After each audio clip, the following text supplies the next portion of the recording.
Some special interest is taxable when calculating federal income tax, but not taxable when calculating state income tax. For example, interest on treasury notes and bonds and treasury bills are taxable for federal, but may be tax exempt for state income tax purposes.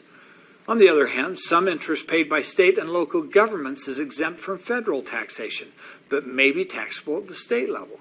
For instance, if your client buys a bond for the hospital in her hometown and earns interest from that, it is not taxable on her federal return, and in most cases, it is not taxable to the state or the local municipality. That may vary from place to place, but it's definitely not taxable on the federal return. One more example of tax-exempt interest, rarely used, comes from the Educational Savings Program.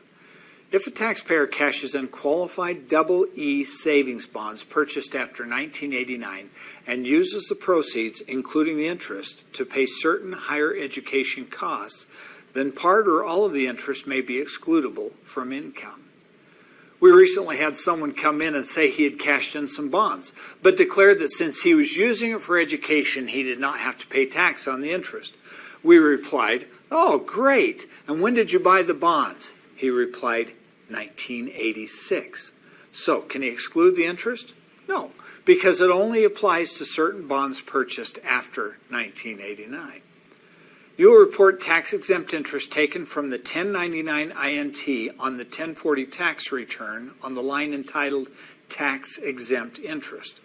Although not included in calculating the total income, it is used to calculate whether your Social Security, for instance, is taxable. There is a helpful table in your manual listing the different types and sources of interest income and whether they are taxable or non-taxable.